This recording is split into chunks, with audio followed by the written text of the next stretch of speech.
Sound off. Rated T14. Does young people even need a voice in this community? What can the community expect from this show? I am my brother's keeper. We got to be responsible for each other. It's okay to be different. Building stronger communities by helping the rest of our community really make it and achieve their dreams. Ladies and gentlemen, let's go! Good morning, Horry and Georgetown counties, and welcome to Sound Off. I'm your host, Claudine Lance Schofield. Now, Sound Off is heard every Saturday morning, and we deal with issues that are relevant to our youth. And we are sponsored weekly by Carolina Teen Health. Our special guest on this morning is Bevelyn Mitchell, who is the sexual assault coordinator. And then we also have in the studio with us Melissa Mitchell, and we are very happy to have with us Crystal Garcia with the Conway City Police Department. And we also have the team. Good morning, team. Good morning. Good morning. And at this time, I'll let you guys introduce yourselves. Javante Sarvis. Hey guys, I'm Tanisha Jones. Brianna Evans. Ruby Rodriguez. This morning we're talking about a very serious topic, and that topic is we're going to talk about sexual assault or date rape or acquaintance rape. And I think what I do at this time, I would like to know from you, from the team, do you know anyone that has been raped or sexually assaulted? Yes. Yes. Okay, all right, Javante. One of my friends has been sexually assaulted. I don't want to say too much, but just putting that out there. And Brianna? Yes, I know someone close to me. She was sexually assaulted.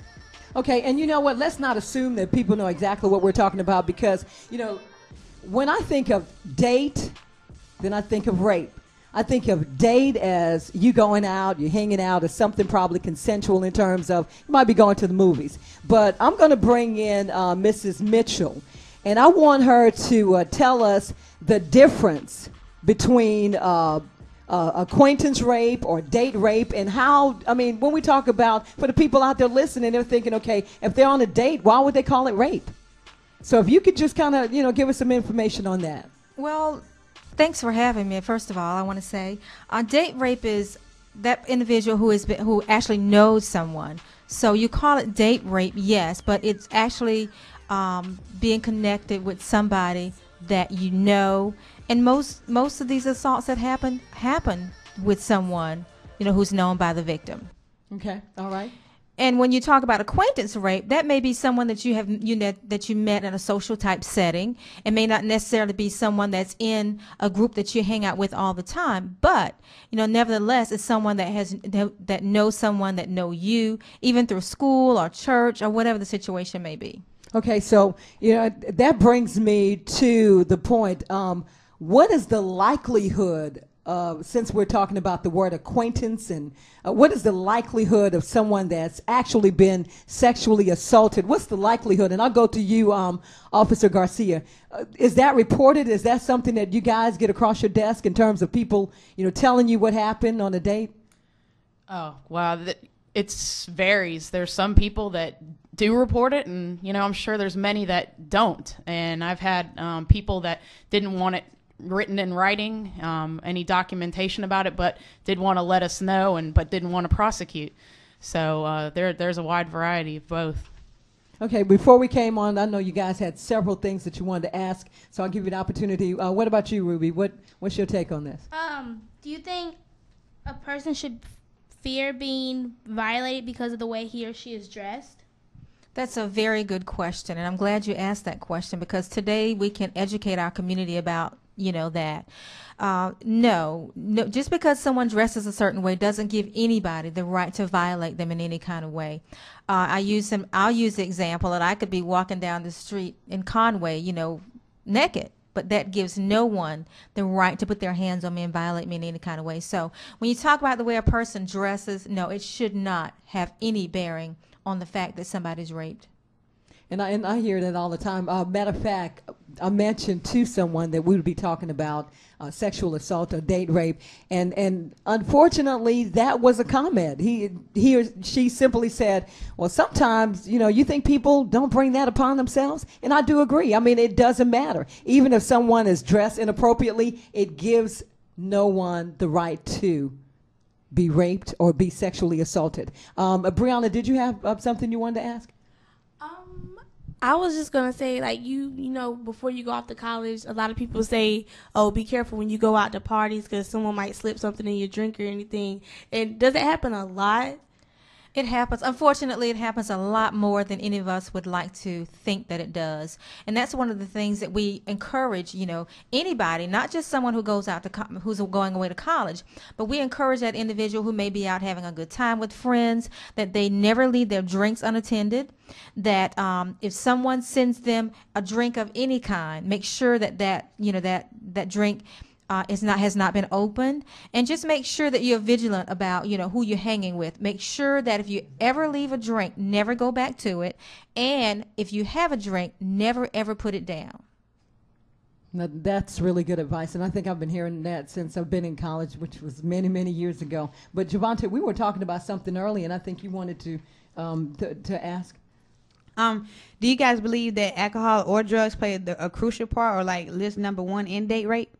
Well, let's say this. Alcohol itself is the number one date rape drug. So in many cases, it plays a very, very, very important part, which brings us to another point.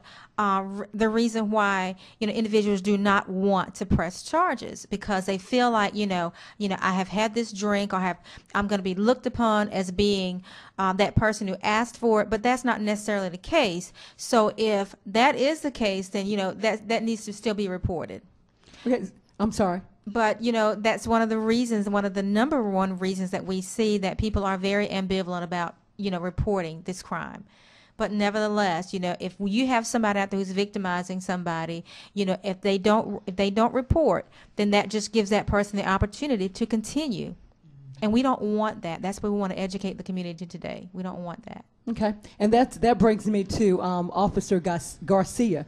I was going to ask you, do you have a lot of people reporting sexual assault or date rape? Is that something that's pretty prevalent in terms of you see at the police department? I would say it's frequent, but I work violent crime, so I work with the majority of the sexual assaults that occur in Conway. So, and I completely agree. Alcohol, drugs are frequent factors in sexual assaults. And, you know, I would say to any victim that if you are under the influence of drugs and you intentionally took it, you know, be truthful with law enforcement. Tell them the truth, because, you know, things like that are going to come up. You're going to be taken to the hospital and tests are going to be ran, toxicology reports, and it's going to come back, you know, that you did use alcohol or you did use drugs. So just be upfront and honest. We're not here to, you know, lock you up, put you in jail. You know, we're here to help you, but we need to know all the details. And I'd like to, if I could, I'd like to add something to that.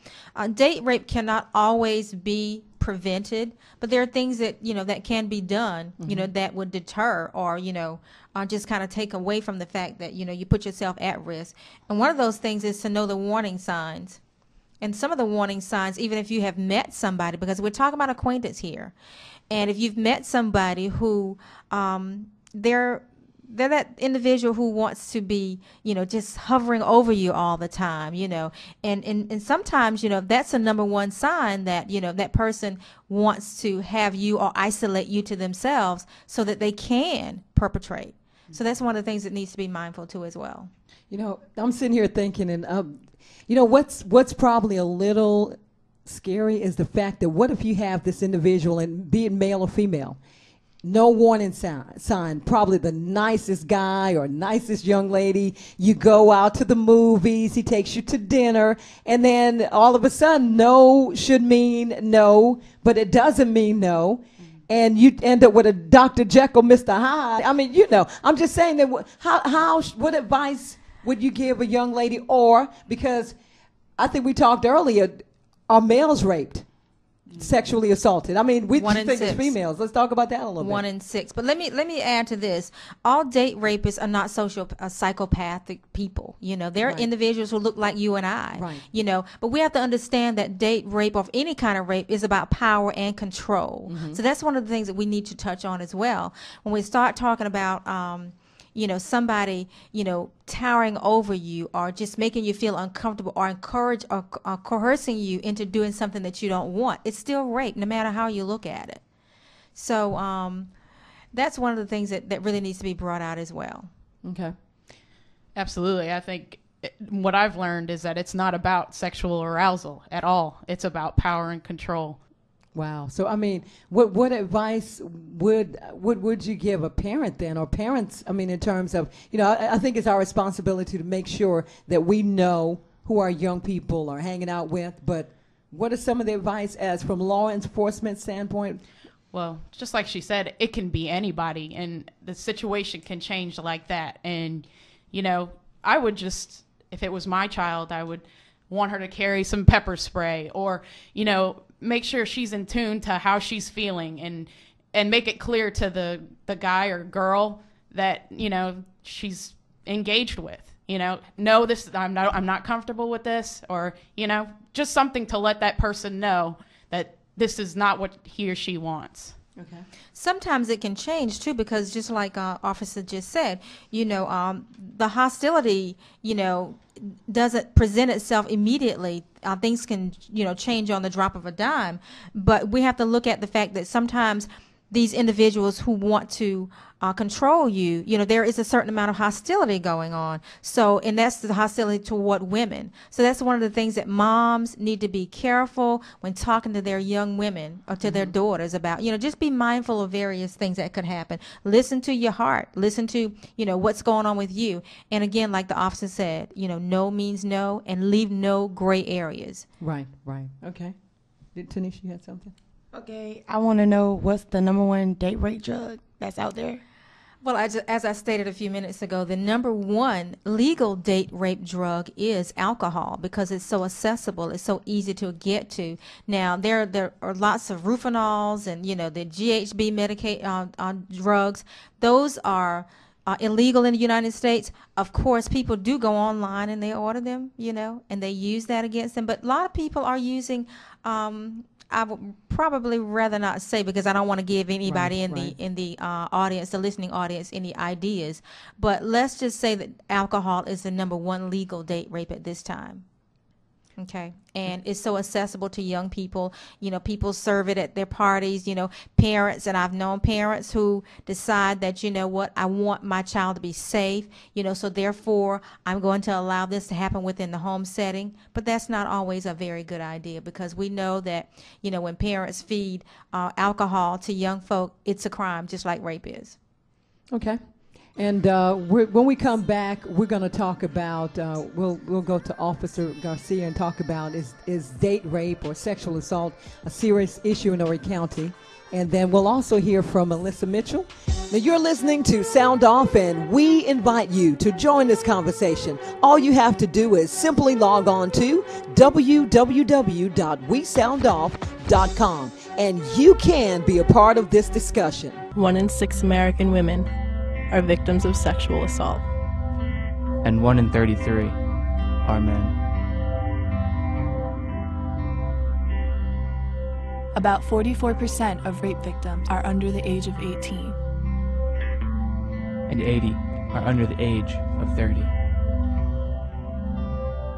Victims of sexual assault are 3 times more likely to suffer from depression.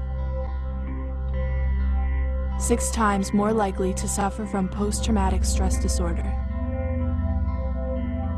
59% of sexual assaults go unreported. Males are least likely to report, making up 10% of reported data.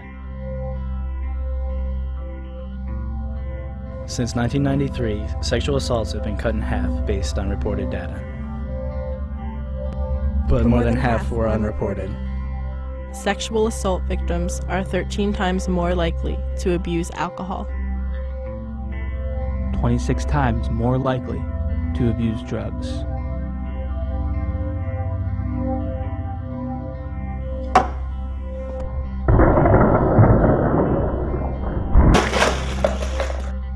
And 4 times more likely to contemplate suicide. Almost 2/3 of sexual assaults are perpetrated by someone known to the victim. Rated T14.